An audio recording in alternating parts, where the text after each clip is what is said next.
A man worth $400 million stands in his closet at 6 in the morning, staring at a watch he bought for 200,000. He's trying to decide if he can afford it. Nothing about that sentence makes sense, and that's exactly the point. This isn't a story about greed. It's not a story about people who simply want more because more is never enough for shallow people. That explanation is comforting, and it is wrong. What's actually happening inside the mind of someone who has more money than they could spend in 10 lifetimes is something far stranger, far more documented, and far more relevant to your own bank account than you'd expect. Because the truth is, the feeling you have right now about money, whatever that feeling is, runs on the exact same software as the feeling running through the mind of a billionaire standing in his closet. The number is different. The mechanism is identical. Let's start with the official record. Survey after survey of high net worth individuals, conducted by firms like Spectrum Group and UBS, asks people a deceptively simple question: how much would you need to feel financially secure? The answer is almost never what I currently have. It is with remarkable consistency, roughly 2 to 3 times whatever the respondent already possesses. A person with 1 million answers 3 million. A person with 30 million answers 75 million. A person with 500 million answers 1.2 billion. This isn't a coincidence. It isn't a personality flaw unique to the wealthy. Psychologists call it the hedonic treadmill, a term coined by researchers Philip Brickman and Donald Campbell in the early 1970s, describing how quickly humans adapt to improved circumstances and reset their baseline expectation of enough upward to match. What's strange is not that the treadmill exists. What's strange is that almost nobody believes it applies to them personally, even while believing it applies to everyone else. You believe right now that if you doubled your income, you would finally feel secure. The billionaire in the closet believed the exact same thing about his first 10 million. He was right for about 8 months. Here's where the story gets genuinely uncomfortable because it requires looking at something most people assume works in the opposite direction.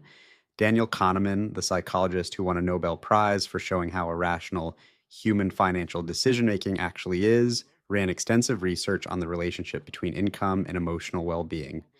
His most cited finding, later refined by economists Betsy Stevenson and Justin Wolfers, suggests that life satisfaction does continue rising with income, even at extremely high levels, but emotional well being, the actual moment to moment experience of feeling good, plateaus far earlier, somewhere in the range most people would consider solidly upper middle class, which means somewhere above that line, you are accumulating life satisfaction, the story you tell about your life, without accumulating the feeling of being okay in any given Tuesday afternoon. The story gets better. The Tuesday doesn't. This gap between the story and the Tuesday is where the entire psychology of never feeling rich actually lives.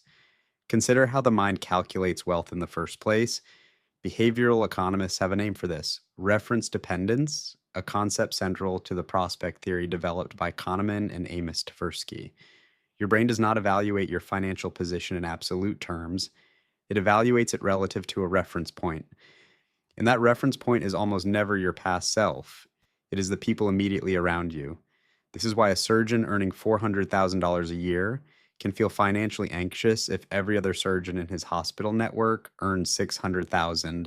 The $400,000 hasn't changed. So the reference point has. Sociologists call this effect positional concern, and it operates with brutal consistency at every income level, including levels most people would consider absurd. Here's the uncomfortable mechanism hiding inside that: wealth doesn't insulate you from comparison, it relocates your comparison group. A person with no money compares themselves to coworkers and neighbors. A person with $100 million stops being able to compare themselves to coworkers and neighbors in any meaningful sense, and instead starts comparing themselves to other people with $100 million, many of whom have 300 million, because that's simply who occupies the same room now. You don't escape the comparison by getting richer. You just get access to richer people to compare yourself against. 3 minutes ago, this might have sounded like a story about scarcity. It isn't. It's the opposite. It's a story about how scarcity is a feeling your brain generates, regardless of the actual numbers in front of it, because the feeling was never really about the numbers. Let's go somewhere specific and strange. Private wealth managers. People whose entire job is managing the financial lives of the ultra wealthy report a consistent pattern that rarely makes it into public conversation. Clients with extraordinary net worth frequently express genuine anxiety about money, not performative anxiety, not anxiety for show, but the same physiological stress response, the same disrupted sleep, the same compulsive financial checking behavior you'd expect from someone genuinely struggling to pay rent. Researcher Robert Kenney at Boston College spent years interviewing inheritors and self made wealth holders for what became known as the Wealth and Well-Being Survey, conducted in partnership with the Boston College Center on Wealth and Philanthropy. One of the most cited findings: a significant portion of people with assets exceeding $25 million reported persistent worry about having enough money for their family's future. $25 million, persistent worry. Kenny's explanation lands on something almost nobody wants to hear. Money beyond a certain point stops functioning as a solution to a problem and starts functioning as a container for whatever anxiety already existed before the money arrived.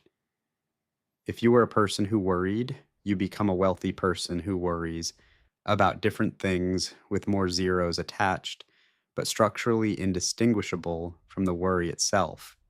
This is the part of the psychology that breaks the simple story. We want to believe that money fixes the underlying feeling. It doesn't. It just renovates the house the feeling lives in.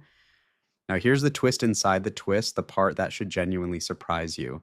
If financial anxiety persists regardless of wealth, like, why do extremely wealthy people keep accumulating instead of simply stopping once the math clearly no longer requires it?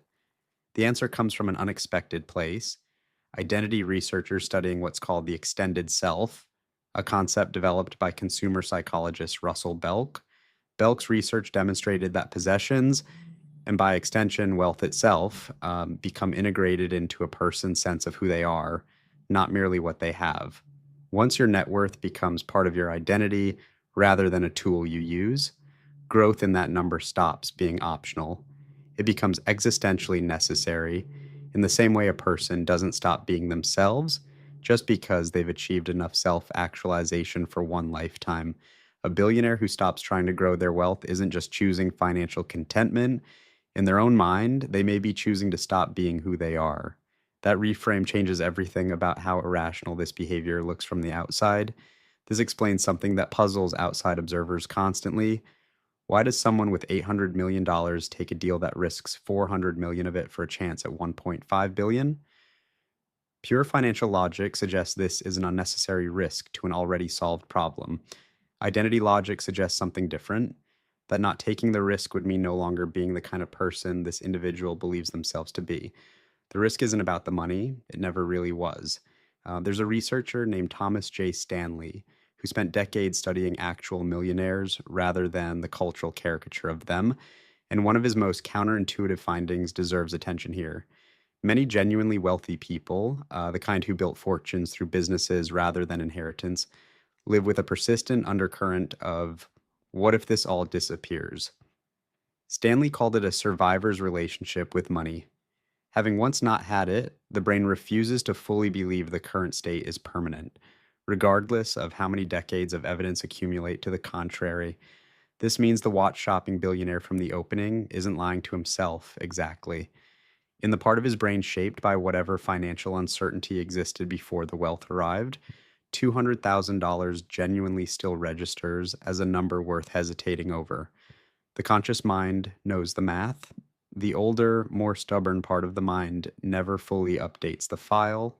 So where does that leave you reading this with whatever number currently sits in your own accounts? Here's the actual finding underneath all of this, the one with real teeth. The feeling of almost enough but not quite is not a problem your specific financial situation is causing. It is the default operating state of human psychology interacting with money, observed identically at every income level researchers have studied, from people choosing between groceries and rent to people deciding whether a $250,000 watch fits the budget. The number changes. The architecture generating the feeling does not.